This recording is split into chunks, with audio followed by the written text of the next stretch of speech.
Get off. All right, we're getting ready to kick off a new series as we're walking through just some of the sermons, stuff that we miss out, some stuff that we get. The sermon series we're starting is called Your Story. And one of the things for me, everybody's got a story.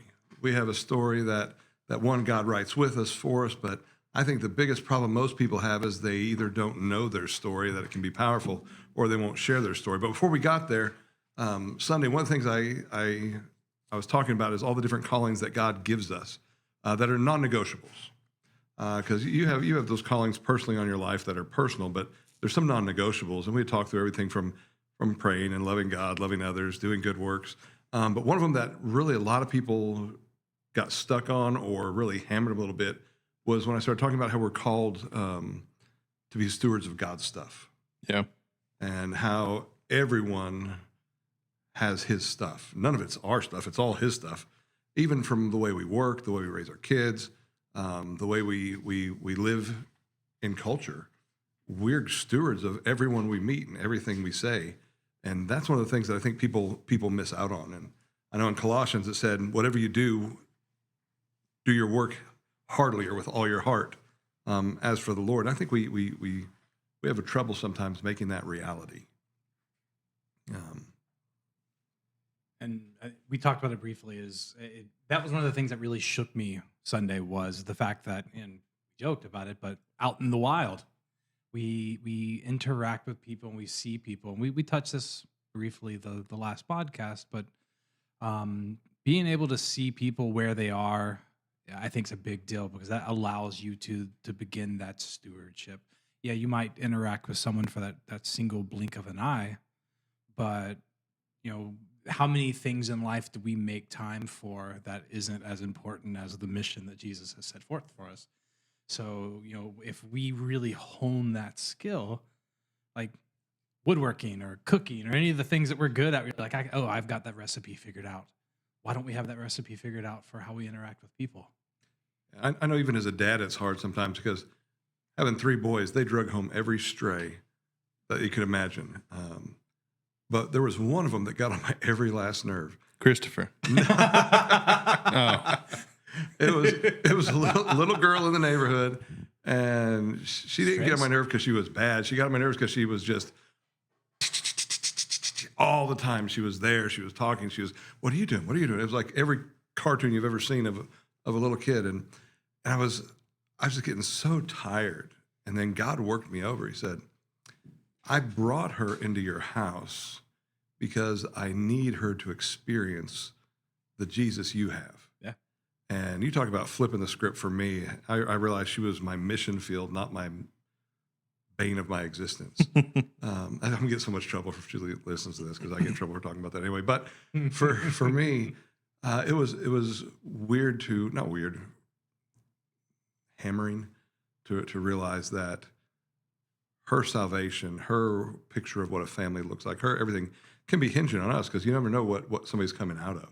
Yeah. And when we realize that everyone we meet, that we're responsible for as a follower of Jesus for whether or not they come to know him or they see him, or and that's how I ended this sermon. I'll share that a little bit later, but it was one of those wake-up calls for me that you've got one shot at this life, and God's going to bring appointments around your way, and you might as well make the most of them.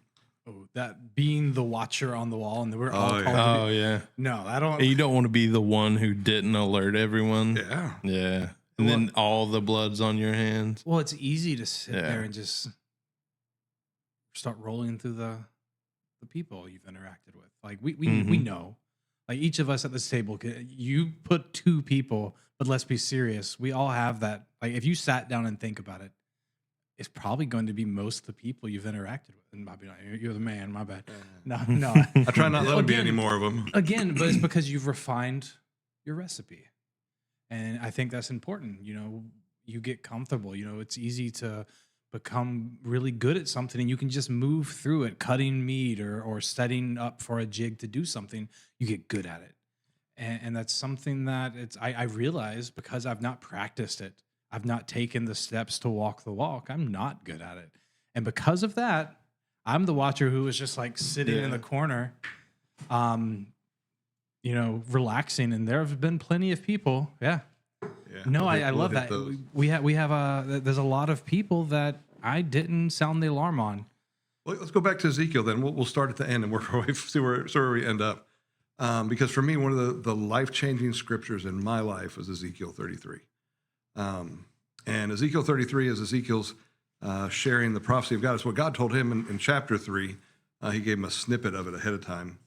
I just want to point out that I opened directly to Ezekiel, That's pretty impressive. right? I get it. You bent the pages before you got here. You know. No, it was pure luck. The Watchman's duty. Right after Jeremiah, if you're lost. I popped to it also.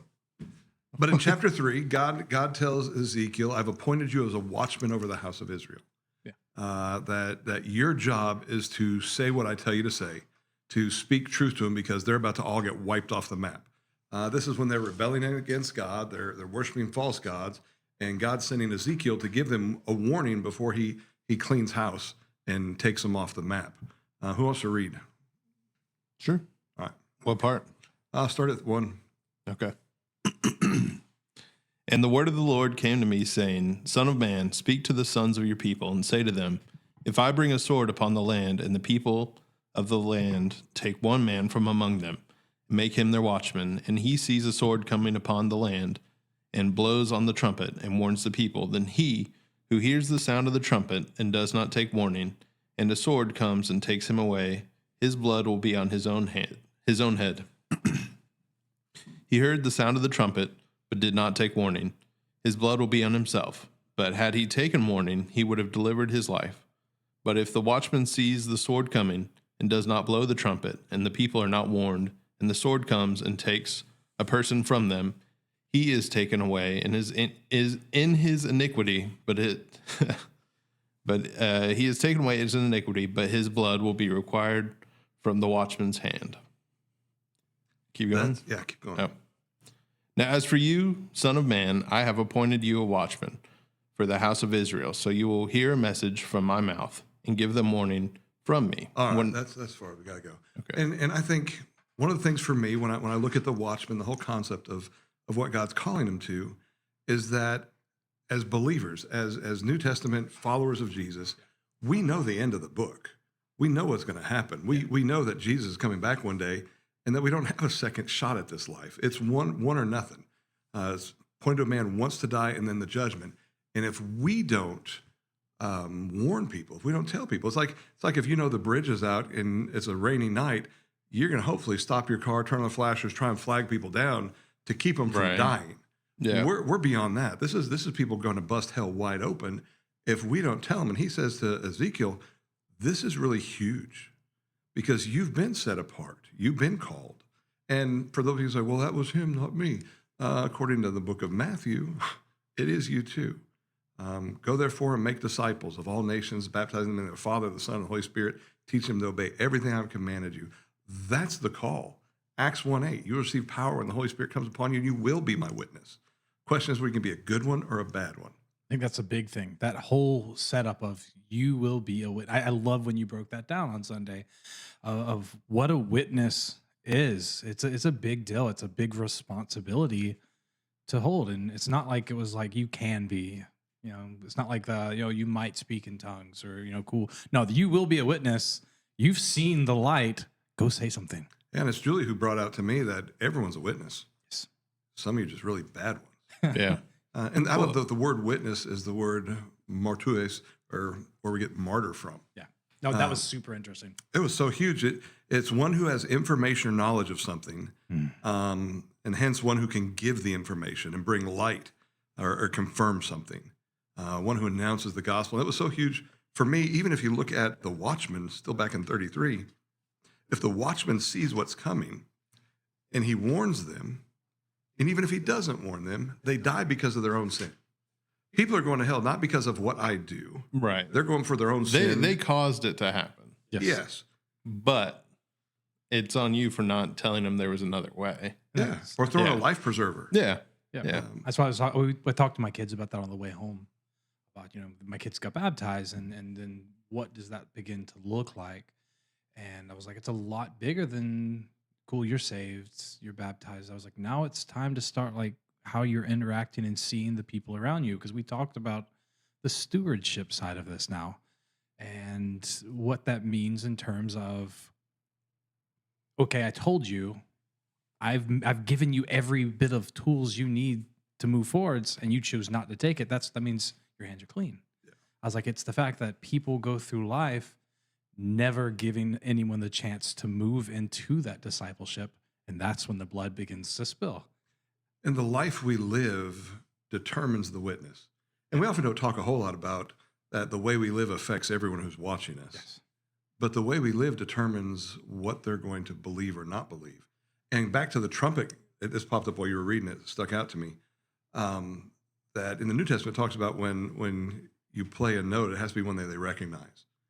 And when we're not living our life, we might be trying to sound the trumpet, but they're not hearing the call that there's an enemy at the gate. They just hear or whatever it's that's be terrible coming out of the mic. But it's one of those things that our life doesn't reflect what we're trying to share about what we really believe. Boy who cried wolf, man. And it creates a sour note, and people don't know what to do because our life isn't being clear enough the way we're living to show them who Jesus is. Although lifestyle evangelism, I agree with to a point. You should be living it, but that's not all you have to do. Yeah. Well, I mean, there's always been that term, at least, around the church, of you don't want to lose your witness when you're talking to somebody, or how you act around. You don't want to make it to where you can't talk to people. But I think it's deeper than that. Like you said, it is your life.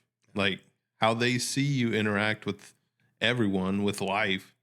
That's in a lot of ways, because people are scared to talk to people. People are scared to go out and actually witness, but how you live your life a lot of times is some of the only interactions they'll have of Jesus in their life. And with a lot of it, we don't realize that evangelism is not something you do. Yeah. It's something you are. It should be part of your everyday life. I shouldn't have to act right only when you're watching. Right. I should be acting right because I want to be what God wants me to be and doing what he wants me to do, not just because somebody's watching me, because then we become hypocrites. I tell that to my kids. I was like, I'm not raising you to do right in front of your mom and dad. Yeah. I'm raising you to do right when no one's around. That's something that I bring up a lot. I was like, are we moving with a leadership mentality? It's the same concept that, when no one's around and you see that $20 bill that is not yours, and you're like, and you put it in your pocket, you're tearing it, like you're not setting the whole example for your life forward. You're sneaking around doing double-handed things behind everyone's back. And if nobody's around, you can just grab it and say, hey, is anybody's 20? Nope, thanks. Or are you talking about the house? Hello. Yeah. Dang. Oh, man. Isn't it amazing that we laugh at that, but how often do we compromise? All the time. The word hypocrite was actually a word from the theater, and it meant to put on a mask. And a lot of Christians, they put on their Christianity, they put on the mask, ooh, look at me, I'm at church, and they could care less the rest of the week.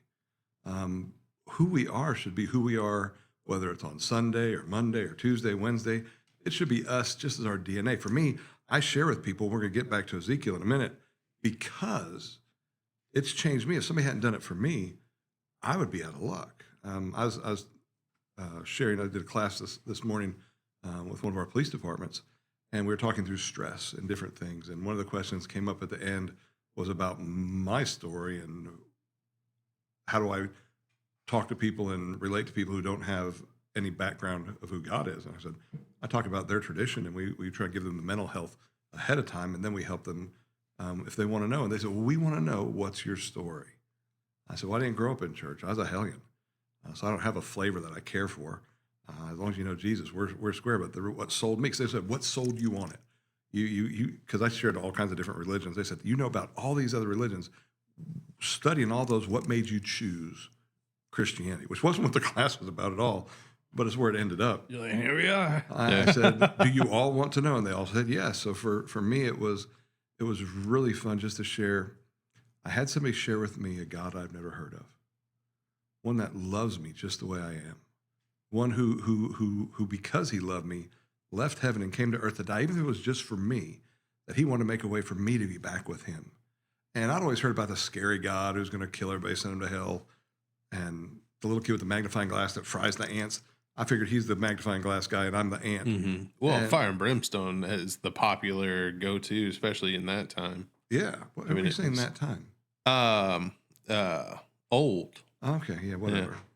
Yeah. Black and white TV. And unfortunately, I do know what that means. But it's one of those things, when I heard about a Jesus who loved me, about a God who could forgive me, who gave his life for me and me alone, it was a game changer. And I sat there and I said, God, if you could love me, if you could forgive me, I don't think it's possible, but if you could, I want it. Somebody said, well, you just didn't have faith. Shut up. I had all the faith I needed. I had faith enough to say, if you can forgive me, I want forgiven. Yeah. And then I met him. And that's what I shared with him. I said, after I asked him to forgive me and gave him my life when I found a real God, he introduced himself to me and we became friends. And I've seen him do so much stuff that proved himself after the fact. I didn't have to have the proof ahead of the fact. Some people say, well, if I can see this and this and this, then I'll believe.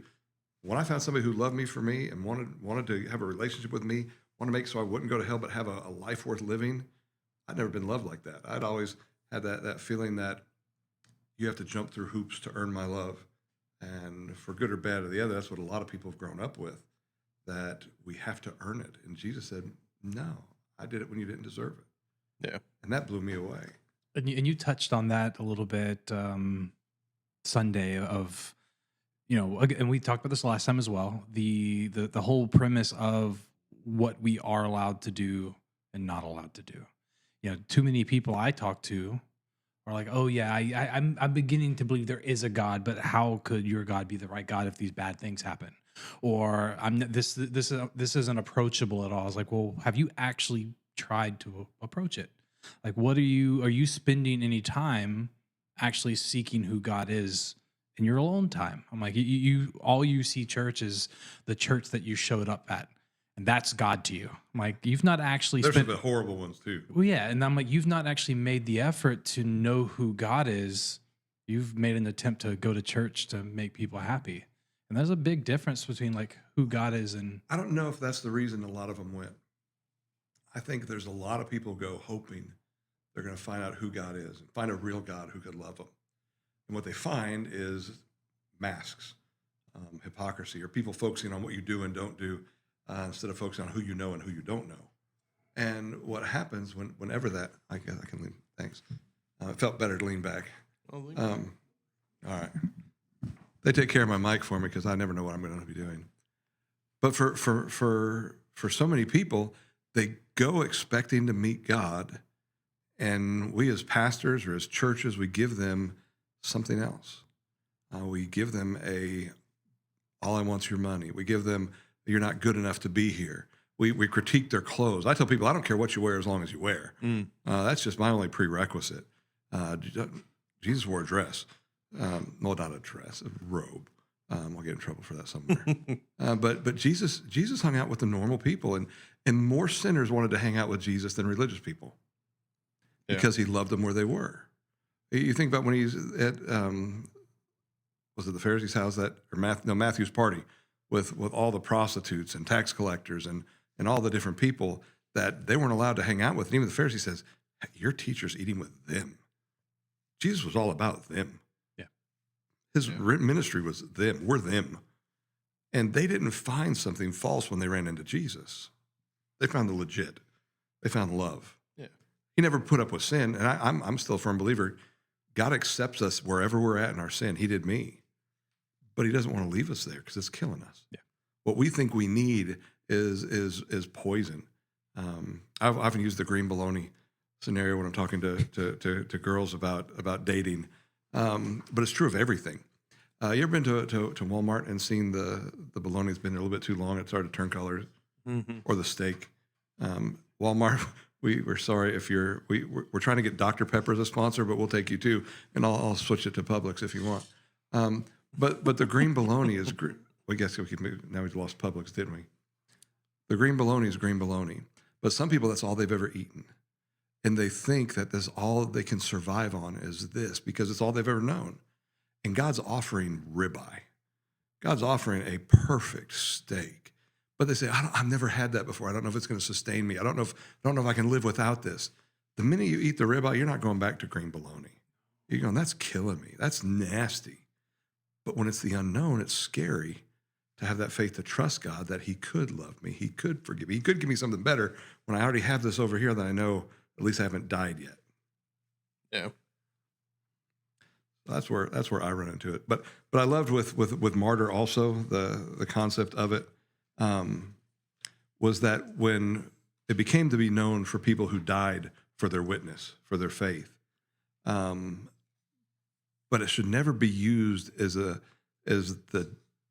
that they suffered for something they did. They suffered for sharing what he did. They suffered for giving people a chance. Their consequences were for sharing Christ, not for just being there. So the witness, the word evangelize, is what God calls all of us to do, to share the good news. And I talk about it as sharing your story. Because to me, people can argue with the Bible, they can argue with your church, your denomination, whatever. What they can't argue with is your story and what you know is true. Because for me, I know that when God forgave me and I asked him to come in my heart, he started changing things. People going, I knew you, nothing changed. It took about a year and before anybody could see any change because God was working on bigger stuff. I had two guys that, one I led to Christ, one I gave his life back to God and got back right with him. But they both got baptized together. And it's one of my favorite stories because the one who had been saved and just came back to God, he came up to me and said, Pastor Tim, I don't think he's saved. He can't be. He cusses me out every time he sees me. I said, well, pray for him and work on you. And then the next guy came up, and after he was gone, and I'm talking to him later, and he says, Pastor Tim, it's so great. God's doing so much. I said, really? Tell me about it. He said, I haven't hit him once. All I've done is cussed him out. It's been awesome. And that I appreciate. I said, good job, man. Keep it up. Because people want us to change at their speed or what they think should change, Right. Not realizing what God's doing in us and what he's working through us. And part of the good news is sharing that change, that I went from death to life. I found a God who could love me and did love me. And I brought up Romans 10 in my sermon. And it's one of those it's one of those other huge verses because it carries so much weight.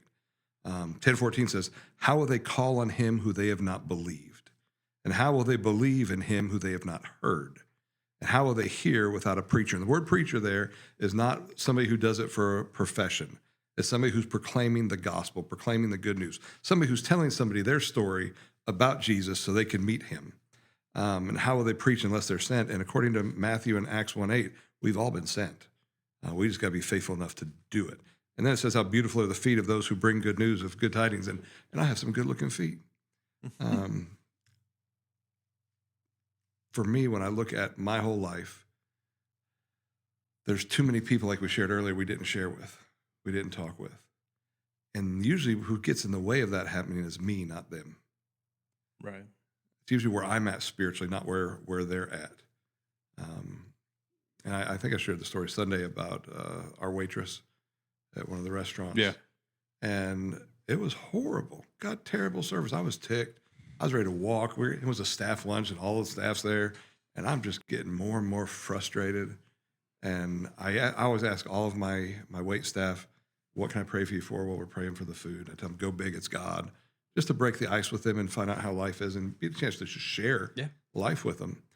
And God said, hey, you need to ask her. I said, no, God, she's a terrible waitress. I'm not asking her. Mm-hmm. I don't want to do that at all. Yeah, you really need to. No, God, I don't think I do. Well, I really think you should. Fine, I'll do it. And I asked her, and that's when she told us that one of their employees' brother got in a wreck and they're not sure if he's going to make it. Yeah. And he works there too, and they're all tore up. I'm going, oh, dadgummit. Because the problem was me.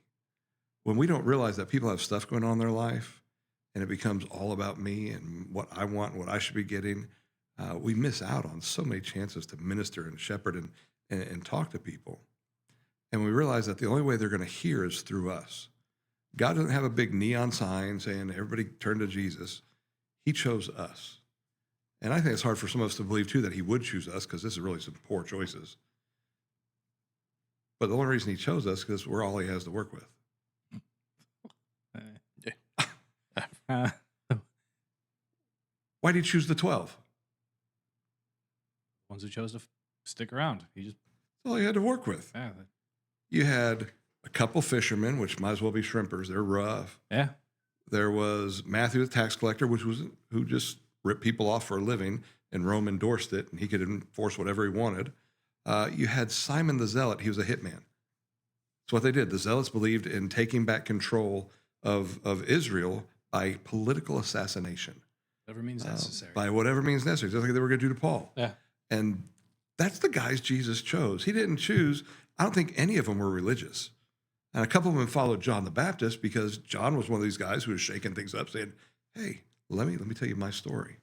Let me tell you where your story can go, and drawing people back to God. But I think everyone's hungry for truth. And all they're doing is begging us to share it. And now, the way we share it makes a difference. Paul, I think, wrote, let your words be seasoned as with salt, so they're palatable to those who listen. Your story can either be, well, just if you missed the pork belly earlier, Jonathan cooked us some pork belly in honor of our group. And oh my goodness, it was good. Well seasoned. But have you ever had bad pork belly? No. Neither have I. No. But I'm sure it's out there. Mm. When we don't learn how to season, what you've ever had bad. We can make it the mission to find it. I'm willing to take that on. I'm for that. When a waitress says, "Do you need A1 for your steak?" I'm going, if I need A1 for my steak, you're taking it back because somebody don't know how to cook. I keep having that conversation with my kids. Can I get steak for ketchup for the steak? I'm like, can you get out the house? Like, Don't drown your food. But there's so many people that make steak taste like liver. I think liver is one of the nastiest. It's like almost like bad as an oyster. wherever you going to get your steak done like that? I need to avoid that. That's exactly, and that's what people are avoiding of our stories, because people are telling about the same Jesus, but they're doing it in such a way that they spit it out instead of swallowing it. Yeah. And how we share our story, how we share the truth of who he is, makes all the difference. It does. I think back to high school when I was just like first figuring out my Christianity, but it was very much fire and brimstone. If you don't do this, you're going to hell. And I'm just like, and that was my whole high school career of Christianity. Everyone I interacted with was, you're going to hell if you don't believe in Jesus. Why in the world would anyone want to associate with, the binary of that? Yes, there's truth. And what that You weren't far off. Yeah, I mean, there was truth in it, but what about the actual message that Jesus brought? I missed that, and I didn't figure that out until years later, getting into a different crowd of people who saw Jesus like Jesus wants us to see him. It makes a big difference when you go to people with like a really like awesome message. Yes, hell is there, but Jesus is the way. And let's start with that point first. Your first steak, how well did you cook it? My first steak, not Ever. not very good, probably. I can't remember, but it Oh, probably wasn't very good. Mine was good. Yeah. Sous vide. When you learn how to cook, you get better the more you cook. Yeah. And I used to be pompous and full of myself. And I remember I was at the Rose Parade, and there's this guy with a sign, "Repent, you're all going to hell." And just marching down the parade route at the end of the parade when it was over, telling everybody they're going to hell. And I got so pompous and full of myself. I can't believe he's doing that. That's not the way he should do it. He should do it like this. Rah, rah, rah, rah, rah, rah. And as we're walking down back to the car, we look, and there's this little park. And that same dude has like 20 or 30 people around him, and he's sharing the gospel with them. And God whispered, "I like the way he's doing it wrong better than you not doing it at all." Hey. Hmm. Hey. Yeah. Yeah. Hey, I mean, it's the same concept of like, oh, you haven't worked out. I'm like, well, you at least went for a walk. Your walk was better than the nothing you've been doing. So I'd say you're all going to hell high school years was okay, because God can use that message just like he did the guy, "Repent, Yes. you're all going to hell," to reach somebody. And I think the key about our stories is we all have different life stories. We all have different flavor to our life. And there's different people who are going to be able to listen or want to listen to each of our story, or each of how we're sharing Jesus, because we resonate with them. There's something in our story or about us that's intriguing. Yeah. I try and be as intriguing as possible when I talk to everybody. I'll change not the content of my story, but the seasoning on it. Yeah. Depending on who I'm talking to. Because you don't want to drive people away. If you can find common bond with somebody, you can easily adapt your story to meet that common bond. It's the Paul effect we talked about last week. Yeah. That being the chameleon that fits in where Yeah. you need to fit in. Like, you're not going to walk into a biker club and start talking about how to bake cakes properly. I mean, maybe, but I mean, for the You could. Just Well, I mean, you can even everyday life. You look at, like, say you're going to fix something on your car, and you see 8 different videos who all say the same thing, but you have one that has the make and model you're doing it on. Yeah. You're going to pick that one because you relate to it more. You can, that's my life. That's exactly what I need. That fits my situation better. Where, I mean, it's changing a tire. It's going to be the same on every model for the most part. But they may have a tweak that fits me. Yeah. I may learn something or see something that I can make my life easier with or better with. I think some people, as they look at and they learn to tell their story, they think because their story is not dramatic. Yeah. Since they didn't become an axe murderer, they didn't do tons of drugs, they weren't in prison, they weren't hardlining heroin, that they don't have a story that could impact somebody. Yeah. Not true. Sometimes the best story is the one where, hey, listen, I found God when I was young. He saw me through the ups, downs, the goods, the bad, but I never left him because I had the right thing going. I knew who he was and how he could take care of me. That's a great story. We often make those people feel like less important because they don't have the axe murderer background. There's something to be said to have to wade through the swamp and walk on the other side of it mud free. Yeah. Like, cool, you didn't get caught. Well, why? Like, we all went through the same pressures. Yeah. We all went through and dealt with the peer pressure and everyone wanting you to do things. And I made it, like, to say that you made it through without being affected. There's got to have been a trick to that. Like, so. And it's almost always Jesus. The difference in those testimonies, they came to know him early. I wish I'd have got to know him when I was young. Yeah. That'd have been so huge, so much different because it would have changed my view of me. I had a horrible self-esteem. In my mind, I was the fat little kid, and always would be. in my camera, I'm the fat kid. Now I'm just. My mom said it's baby fat. Oh yeah, I'm big boned. Mm-hmm. But it's for me. It could have changed so much of my life. I wouldn't have had to go through some of the hurt and the pain and the junk that I went through if I'd have known him. So I love those testimonies of people who got to know him and didn't have to go through some of those things that hurt, that leave scars and tear us up. And I love the word evangelize is simply just to share what you know, to proclaim the gospel, to give the truth of who he is. And I shared the story of Philip and the Ethiopian eunuch out of Acts chapter 8. And well, first, that's the first place where you ever see God teleport somebody in the New Testament. Now you see it with Elijah. Elijah gets moved. I Star Trek, gone, show up somewhere else. This is the first one in the New Testament, and it's Philip, and he gets teleported, and he's running next to this chariot, who Candace's treasure, the Ethiopian, who's in charge of all of her treasuries, is in this chariot. Well, he's got a huge security force with him. Yeah. What's the chance they let anybody run up to that chariot? Oh, no, it'd be like anything else. Only God. Yeah. God's putting things together, getting him there, letting him not get killed, getting to the chariot. And then all of a sudden, as he's looking over, says, hey, what you reading? And no, it says that he heard him reading Isaiah the prophet. So that means this man's sitting there reading it out loud to whoever, if not just himself, trying to understand it. Yeah. And what was he reading? Isaiah. Yeah. Might as well tell us. Oh, okay. You want me to read it? Yeah, you can read it. They don't have your notes. All I did was I gave them copies of my sermon notes from Sunday in case they found something they liked. All right. And for all of you who think I don't preach with notes, boy, are you shocked. Yeah. All right. So it's Acts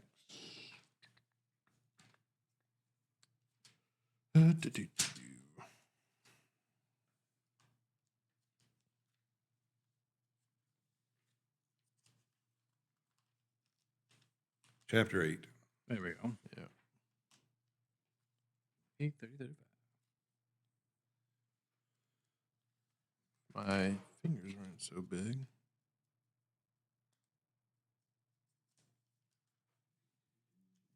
Start at verse 30. Okay. Of Acts 8. Yep, there's a page between there. So there is. Why do they make Bible pages so skinny? Yeah. I mean, just make the book. My kids were asking that. I was like, well, if otherwise the book would be like, Yeah. Well, I was going to say earlier, like, I hate the formatting of this one because some of the words are spread out. Some of them are tiny. So I don't know where the pause is. And well, then other because like, they're all trying to make it fit that little because tiny. they make it thin, and somehow they're all about the same thickness. Yeah. But then you've got them all like this one's laid out in a single column, really easy to Mhm. read, but that one's split, so you'd think it would be different. Like Yeah. I don't know Yours how has they do space it. to write notes. Hmm? Yours has space to write notes. Yeah, no, I like that. This is probably one of my favorite laid out Bibles I've had. So All right, back where we All were. right.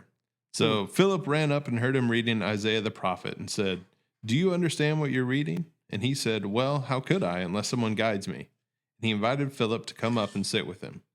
Now, the passage of scripture which he was reading was this. How convenient is this of God? Yeah. Well, I mean, it's already convenient. He was reading scripture and he ran up. An Ethiopian Yeah. from Egypt. just, Yeah. oh hi, Yeah. I know that verse. Yeah. He was Okay, led- wait. Let's go there. Because as you're learning to share your story, when you have something that you can capitalize on to inject your story, which is his story, you make the most of it. Yeah. So this guy's running around and reading and say, hey, do you know what that is? All he's doing is optimizing to be able to share the story of Jesus with somebody who already gave him everything he needed to do it. it's also we've talked a lot about this already, but his ears attuned for that. He's attuned. He's looking for it. Yeah, and so for him to hear that thing, why would you not like a song that you love? You're going to turn to it. Yeah. And that's all it is he's just, oh, hey, that attraction. I pray to look for the opening. That's my prayer. Yeah. Yeah. And we're going to be doing this next week on prayer and how to pray and power your story. But I pray for an opening. Yeah. And I told you the story before. I was in an arcade and there's a guy playing Mortal Kombat, which Mortal Kombat 2 is coming out if you guys want to go watch it together. Not that it's going to be good, but you get what you expect. It's Mortal Kombat. I don't go. You don't go to those movies for good. It's just It's like Sharknado. fireballs. But do you remember if you ever played Mortal Kombat when the guy uppercuts and knocks the guy's head off as a finishing move? Mm-hmm. This dude did it. And we were in an arcade back when we had arcades back in, because I'm old. And so I looked and I said, dude, he's like, yeah. What if that happened to you? He said, guess I'd die. I mean, he's not wrong. I said, yeah, Yeah. then what? He said, I guess I'd fall over. I said, yeah, then what? He said, I guess they'd bury me. I said, yeah, then what? He said, I don't know. I said, I do. Got him, coach. And I just share the gospel with him. Nice. Had a dude was shot. And I was in the hospital, just happened to be there with him. And I asked him, I said, you realize how close you came to just dying? Now, there's a captive audience. Yeah. And Where's he going? he's like, no. And I shared with him. And I said, let me ask you, if you had, do you know where you'd have gone? I'd have gone to hell. I said, where do you want to go? I want to go to heaven. I said, do you know how to get there? He's like, no. I said, would you want to? Please. I've had two different guys like that, same scenario, identical. I've got to lead to Christ. I said, now you're still going to jail, but God can walk you through it. Yeah. God can see you through it. One of the guys when I was in Arkansas, they wanted me to go visit because he's getting ready to go to court. And it was first offense drug charges, but they said, will you go talk to this guy? So I go to talk to him, and he's back in the woods. I mean, Cast of Deliverance, Arkansas level. But did you know that was filmed in Georgia? I believe it. We're in Georgia, if you don't know. Yeah. But going to Arkansas, I go to his house, and there's a dude sitting on the front porch. And I said, hey, are you? And I said his name. He's like, no. I said, is he here? Yeah. I said, I need to talk to him. And the scenario I was walking into, you didn't want to come in, hi, how you doing? You got to know your crowd. Yeah. So he comes out, and I said, "Are you so-and-so?" He said, "Yeah." I said, "I'm somebody you need to meet." He said, "I'll bite." And I start the conversation, and I said, "Listen, I hear you're going through this and this and this. I just want to make sure that you're ready no matter what happens." And I had a chance to lead him to Christ. The other dude that was sitting on the porch when I got there gave his life back to God. And I said, "Listen, I'll go to court with you." He said, "If you go to court with me, no one in this town will ever talk to you again because they all think I killed my dad." I said, "I don't care if this town likes me or not. I'm coming for you."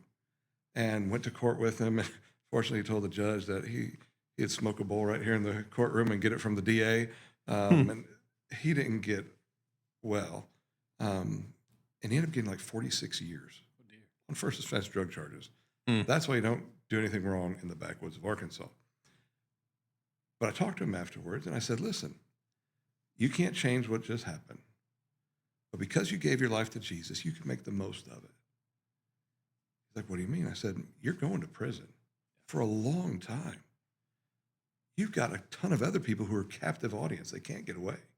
You can give them the hope you have. You can give them the Jesus you have. God put you there for a reason. You're not in jail for no reason at all. Now, you created your reason and made it possible. There are consequences. But and God said leverage it.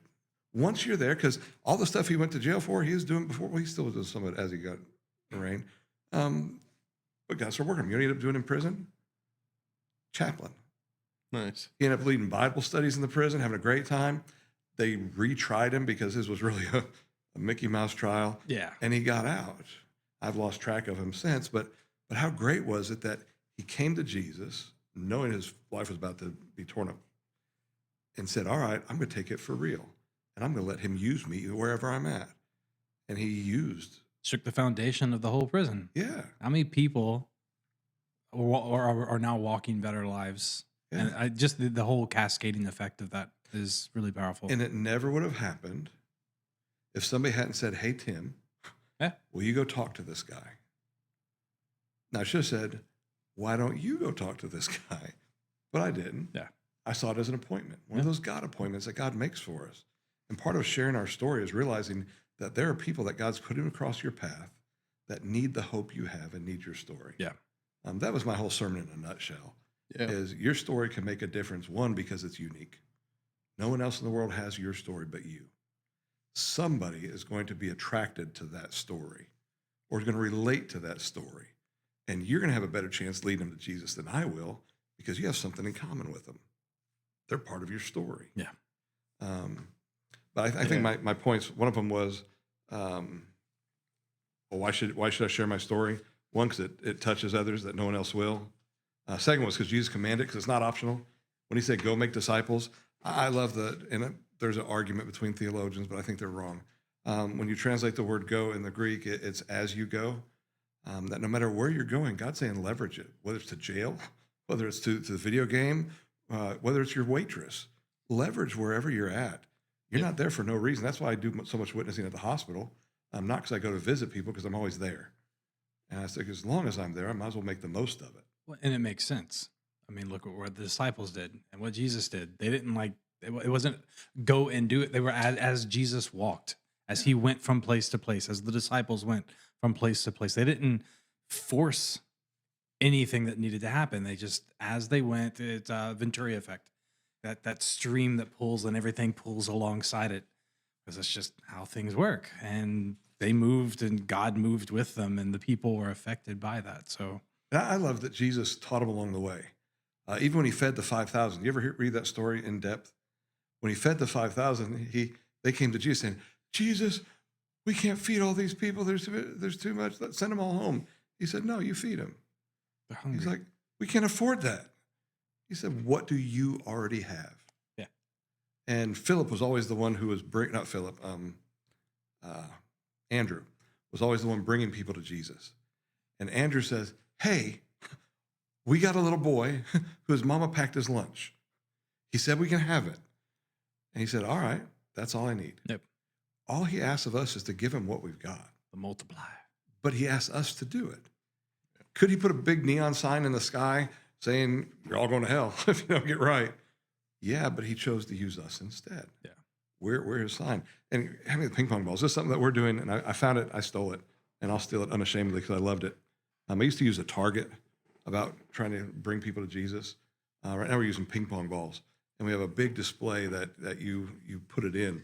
But the first one is white. And the goal is to start praying for people. Because if you're not praying for people, they're never gonna get saved.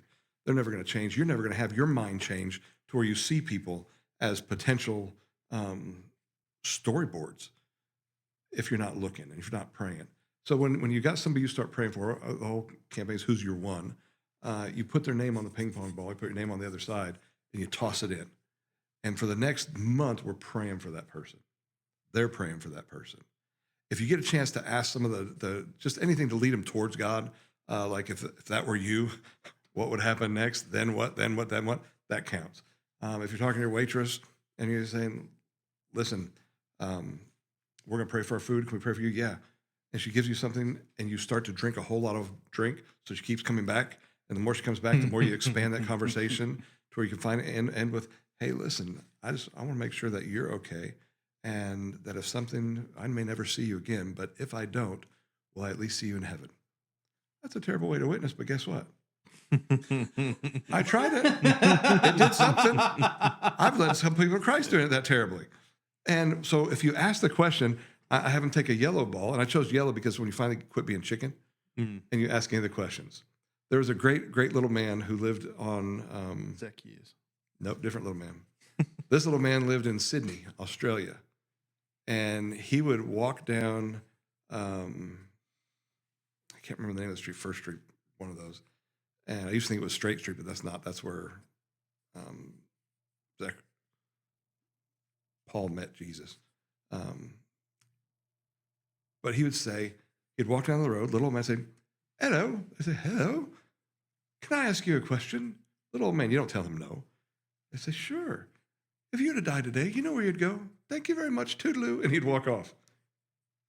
Every day he kept walking down the street asking people that question wherever. And one day, somebody gets saved, and all of a sudden they start to share their story. And this preacher hears it. And then he's at a different place in England, shares the story, and somebody comes and says, you just told my story. He says, what do you mean? I was walking down this street in Sydney. A little old man came up and said, hello, can I ask you a question? If you were to die, do you know where you go? Thank you very much, toodaloo, and left. Didn't even finish anything for me, but I said, I don't know where I'm going. So I maybe I misunderstood that at first. That's all he said was. All he said. Where did you know where you're going? Bye. Thank you very much, toodaloo. Hold And on. he'd roll. Run away. No, I need to ask you. Hold on. So he shares it in another place. And he finds hundreds and hundreds, if not 1,000 people who have the same testimony. He says, I'm going to go find this guy. So he ends up in Sydney. He goes to that street, and he can't find the old dude. And he asks somebody, hey, I'm looking for an old dude, and there's what he says. They're like, oh, Mr. So-and-so. Okay, sure. Where do I find him? Well, he's really ill, and they're not sure he's going to make it. Here's his house. And they took him to him. And he said, are you the little old man who, and he says, yes, but I've never seen anybody come to Jesus. And he says, well, let me share you your story. Yeah. What you didn't hear. Yeah. Because when you have the courage, it may not be you who sees the fruit, but somebody else. Now, if you get to share the whole gospel presentation with them or gospel track or tell them your story and your story of Jesus, we go to green. You put their name on it and you toss it in because then it starts to grow. Because they may not get saved at that moment, but they've heard the gospel and now they're accountable. Now God will start to germinate it. And once they finally get saved, we go with red because the blood of Jesus is what saves them, not us. And I had to use the yellow, which usually I would use for gold to get into heaven, but I like coward better for the yellow. But for me, the red is the only thing that saves us is the blood of Jesus. It's nothing else. We don't save anybody. All we do is make introductions. But it doesn't end there because the last one is blue. And it means two different things. Jesus said, make disciples of all nations, baptize in the name of the Father, the Son, and the Holy Spirit. Baptism doesn't save us, doesn't change us. It's like my wedding ring. It shows people whose I am. It's symbolic of what he did inside of me. But baptism isn't the end either. We're supposed to disciple and teach them everything he commanded. So when we finally get to lead them and they come to Jesus and we start discipling them, get them baptized, we give them that one. And I'm looking forward to, because we're not just going to do it for a month. We're going to do it for the rest of the year. And I'd love to see, for me, there should be as many yellow balls as white balls in our display that people toss in there. Because it's not hard to say, hello, just have a question. Yeah. I mean, I can think of people in my life now who have just had like major health issues. It's like, hey, listen, if that heart attack had killed you, Yellow you know where ball. you're going. Yeah. You're already there. It's just from the sound booth. Yeah, Just yeah. And then they say, I don't know. And you share the gospel with them. Yeah. Green ball, they say, I believe that. Red, you can take all the balls like in one shot. One day. Yeah. Well, so just curious. I mean, your job's never done, right? Nope. But once you hit the green ball, the rest is in God's hands. No, the white ball's where it starts in God's hands. Well, it starts in God's hands, but everything you can change, whether or not you share or whether or not. And I think part of the prayer is for God to open up their eyes and their mind, but also to open up your eyes and your mind. Yeah. That you can see those opportunities you normally wouldn't see. Yeah. And only God can do that. Only God can make that happen in you. And there's a time and place to plant a seed, right? Like, you go to try to plant some lettuce in the middle of the summer, it's going to die. Like, so it's that same situation. You're praying so the ground is properly, fertile. Whatever. It's properly prepared for the next steps in the process. I say process to make it sound super formal, but it's not. Like, you're praying to prep the ground, and then for the seed to be planted and for it to grow. And that's the whole Jesus thing. That's the cool part, is I don't have to do other things, but I do have to fill the gap of just talking to you. Yeah. That lady at Walmart that I knew Saturday night, we're getting some gift cards for Brantley for the fire. And I see her, and I've been 25 years, I've been trying to share with her. Yeah. And all of a sudden we're in line together at Walmart. And she says, hey, what happened to your shoulder? I said, well, I was doing this, and this, and it happened. And I said, but one day, you know what? I get a brand new body. She's like, really? I said, yeah, God's gonna give me a new one. One day she said, oh yeah. And she doesn't believe the same way we believe, but it was so awesome because I know what she believes and she knows what I believe. But it gave me a chance to, the first time ever that I've been doing those leading questions that ever opened up. Yeah. And she talked about her beliefs, which was so huge because I've been planting for 25 years with the same lady. You found the right seasoning. Yeah. Yeah. And it was just perfect. But going back to, and we're just about done. Going back to how we share and how we live and the whole mask of that. I told you I don't like lifestyle evangelism, even though we should be living a life that is evangelistic, that people could find Jesus because of it. But there's a lot of people who say, all I have to do is show them in my life, and that's it. And I disagree. In order for somebody to get saved, it said that they have to hear. Yeah. And if you don't open your mouth, it's like the lifeguard who sees somebody drowning, swims out and says, hey, just do this, and then swims back to shore. Yeah. They don't need an example only. They need somebody to grab them and help them and get them to shore. And people who don't know Jesus need somebody to help guide them into his presence. And it might be a good launching point, as part of the prayer for people to see what you're doing. But, again, you're right. The watchman's job was to blow a horn, and that is a noise. Like, they didn't say pretend like, of the pantomime, the trumpet blowing. Like the new ones they do at all the funerals. Yeah. They don't play the trumpet anymore. Yes, they hold it and press a button on the. No, it's in the trumpet. Oh. It's even I do a lot of funerals. It's a fake horn with a speaker inside of it, and they press the button, they hold it to their lips, and it fake plays.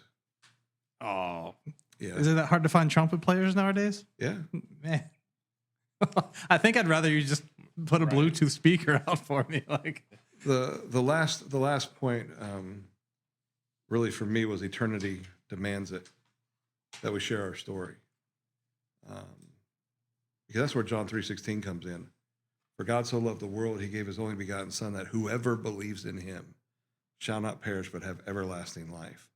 We're dealing with heaven and hell. And if believers don't start to realize that their story makes a difference, and them telling his story through their story is what brings people from death to life, if you really cared about people, you'd be sharing the truth. Yeah. You would be telling who he is. we lie. There was I don't remember what his name was. There was an atheist who did a interview and said, if you Christians really believe what you said you believed, you wouldn't be afraid to tell me about him. Yeah. If I believed what you believed, I'd tell everybody. Yeah. I don't care if they agreed with me or not, because I don't want people to go to hell. Yeah. If I believe that. Yeah. I just don't believe what you believe, but I think you are horrible that you don't. Yeah. I mean, it's just like the fire we just had. How many people are like, there's a fire, it's doing this. Like, it's coming, get out, do whatever. But you don't see the same vigor about Jesus. Yeah. Like, hey, Fire's coming. the fire's coming. Yeah, get your stuff, get out. Like, you've got this chance. Yep. Yeah. Because it is coming. You don't know when. I tried to get a guy to evacuate when I was working it, and he wouldn't. He said, I don't know if we ever get back in. And he was just really animate. He wasn't leaving nothing. And I said, well, hey, I'll pray for you. Yeah. He said, I don't want it. But man, somebody's hurt him. Yeah. Somebody's given him some really bad seasoning somewhere. Mm-hmm. So I stayed and I kept talking to him. And I kept trying to come back around. He still didn't want it. But I think I broke some of his ice. And I just encouraged him. I said, well, if nothing else, turn your truck around so you don't have to try and make a 3-point turn when the fire overruns your trailer.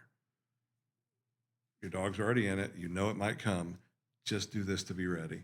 Because I care about you. Yeah. I want to make sure you make it. Yeah. And whether you like it or not, I am going to be praying for you. Yeah. I'm never going to see him again. Yeah. If I may go back and try and find where I was when that happened. But I tried. I tried to work it in. I tried to, because he knew he was about to could have faced death. Yeah. He just didn't care. Yeah. And only reason I know people get to that point is because they've had horrible encounters with Christians, or something's happened in their life that's got them really ticked at God. And I could see that too. Oh, yeah. Just things you don't want to face again.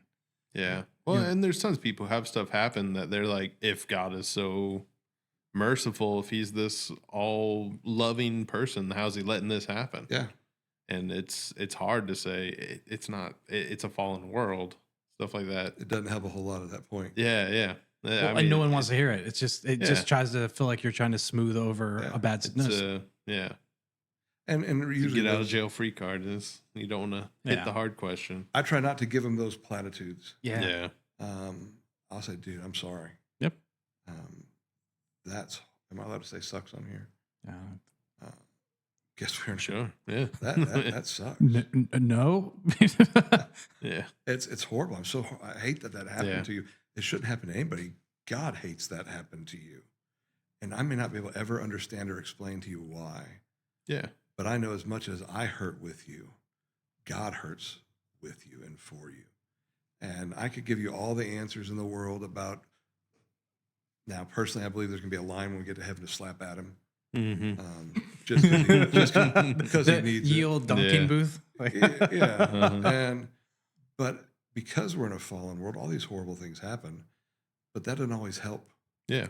But often just your presence and that, I'm sorry, I'm not going to try and fake it like I know why it happened. Yeah. Worst thing you can do is blame it on God. I hear people all the time with deaths.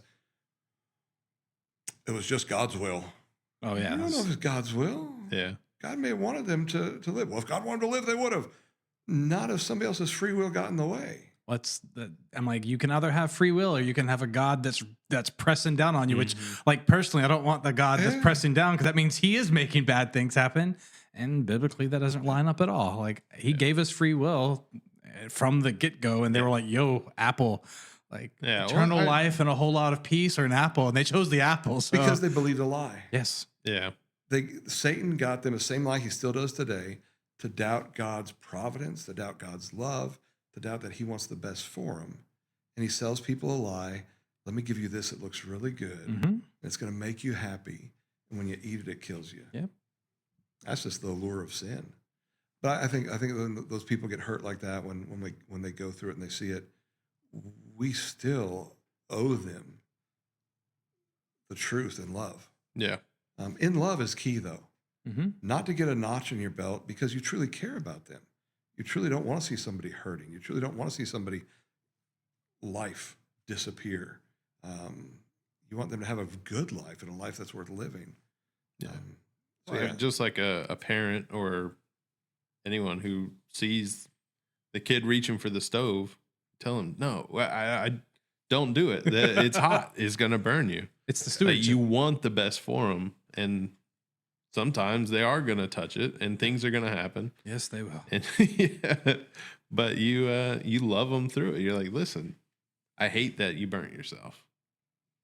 Dang. I told you the stove was hot. Yeah. There's that red light over there above it, Yeah, and yeah. the steam coming off of it. Uh-huh. Well, Well, and that's your Watchman point where this is me telling you, don't do that. Let me get you some aloe vera. Yeah. Let me help you walk through the consequences you now have. Yeah. And I think where I ended with thinking, watch it on our YouTube site for my sermon, but was with my story of Sam and Donnie. Yeah. My Ezekiel story. Those are tough. That I say I'm never going to ever, if I can help it, have blood on my hands again. Yeah. So the reason I do share with everybody, the reason I talk to everyone in the hospital, the reason I talk to everyone I meet about Jesus is because eternity demands it. And if I don't, they're going to hell. And I don't want to be responsible for somebody else not making it to heaven like those two I'm already responsible for. Yeah. Yeah. Did they die in their own sin? Yes. Yeah. But I got their blood all over my hands. Yeah. And for you, that was one that I don't think a lot of people see in their everyday life of this was their last chance. Yeah. Like, I was it. I know for a fact Yeah. this was it. And a lot of people don't see it. I mean, just like buying meat from a grocery store versus killing it yourself. Yeah. You don't see the bloody part of it. You don't see like, I'm the reason that this happened. But if you're not there to, be the watchman to tell someone, then that blood is on your hands, no matter whether or not it's 20 years down the road. Yeah. You may have been the only one to cross their path who was a Christian or who was, God had opened up the appointment of, hey, they need you right now. It's the leaving the 99 for the one. Yeah. Yeah, you know that if you leave that one out to go do whatever it's going to do, the wolves are going to get it. It's going to fall in a valley. It's going to fall in a creek and drown. Like, you know that. And those two stories, one of them was Sam, the fact that I get to spend 15 minutes in a green room with the top act. Yeah. And he just wants to know what I think and how life is. Yeah. That's a God appointment. Yes. The fact I see this kid and I notice something wrong. He's the last kid off the bus. And I can tell something's wrong. Yeah. And I ask him, dude, are you okay? What's wrong? And he tells me. Yeah. I don't know if I'm going to make it home. Yeah. I did this and this and this, and this is what's going to happen. Yeah. And for me to be more afraid of that camera or to not share the truth with him and him to get killed that night. Yeah. God had put all that together. Yeah. And I wonder how many other people miss heaven because Christians don't take their job seriously and don't realize that blood's on your hands when you don't. Yeah. Even though they did what they did, it's still on us. If we know the truth. If I had the cure for cancer, I wouldn't sell it. I'd give it to everybody I could. Yeah. Because I see what happens because of it. If we got the cure to death, to hell, why would we not give it away? Yeah. There's so many cults that will go door to door and are so sold out to a lie. Yep. And we know the truth, but we aren't half as committed. Yep. Not fully sold out. So that's what stuck out in my sermon to me. Yeah. No, and I mean, it's rough. And I think at the last bit of your notes here, it says, if you go to hell, it's on you. And I mean, it is. It's all based on your actions. But at the same time, if they go to hell because of their actions and you didn't do your part, some accountability. you got blood on There's your some hands accountability too. when you get there. It's It's not your fault they went to hell because they did it. They did it themselves. It's your fault that you didn't share. You didn't warn them. So for me, the reason that's there at the very end of my sermon, because as I'm sharing the gospel and giving them how to get to heaven, now it's on them. Yeah. You've heard the truth. Yeah. You got to the green ball. Yeah. I've shared the whole gospel. Yeah. If they I'm don't not get to gonna the red cheat or the either. blue. But I you can can't- cheat. I'm not going to Tim's cheat in on the the back, Sunday just morning. like green, green, green, going red, red, red, red, red. 100 people. Yeah. And it's funny because God told me a long time ago, He's going to use me to do great things. And I want to see thousands of people come to Christ. And at one point he said, I told you you're going to see thousands of people come. I didn't tell you it was all at once. Yeah. Why don't you try one at a time? Yeah. You be faithful with the little and see what I do with the much. Yeah. The multiplication again. It goes Come back with, to come it. with a few baskets and you'll walk away with extra. So yeah, I think the biggest flaw in Christianity today is people not taking serious their story, Yeah. and that could change people's lives. And I also think it's interesting to think about you're going to see thousands saved, but I mean, just by you going to talk to that guy in the middle of the woods, how many people were saved just off of that one trip? Yeah. And then, what if that one person was the only person you ever saw saved, but he goes on to save tens of thousands of people? You were faithful in that mission that you were given. Who led Yeah. Billy Graham to Christ? I don't know. Mordecai Ham. He was a fighting evangelist, and he got in fistfights everywhere he went because it was also part of I prohibition. didn't know I didn't know what a fighting evangelist was. So I wasn't really- No, he got in fistfights. Billy Graham got saved because he heard about this dude who fought everybody who ever showed up at his revival, and he wanted to see a good fight. Jesus loves you. So, Yeah. so I don't think Mordecai Ham was doing it right, but he got some fruit. He had the right seasoning for somebody. D.L. All Moody's those steaks another he was one. putting on black eyes. Uh-huh. D.L. Moody Yeah. was a great evangelist in the early 1900s, and he got led to Christ by his boss. Yeah. He worked at a shoe store, and his boss would have a Bible study every morning with his employees. If they're going to work for him, they had to listen to him, and he'd have a Bible study with them. Captive audience again. And he led him to Christ. You know who that guy's name was? Neither does anybody else, not even D.L. Moody remembered it.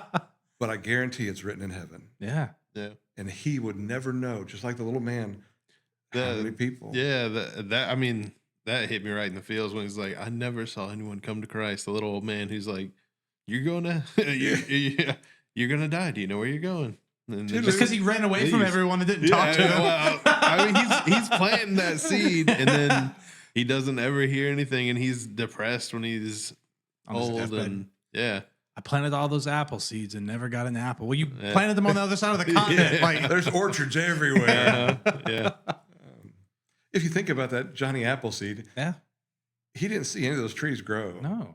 He just kept planting, mm-hmm. kept planting. It's faithful that, hey, I'm looking out for all the people behind me. Yeah. They will be fed. I love it. Good steward. Thanks for hanging out with us. Enjoy another episode of Proverbs, Punchlines, and Pork Belly. Sorry you didn't get to eat the pork belly, but it was really, really good. Was good. John Brandon crushed has a it. little bit left, but he's saving it for later. And by later, I mean it's not much longer after this is turned off. Yeah. All right. Bye, everyone. Thank you. Toodaloo. Thank you very much. Toodaloo.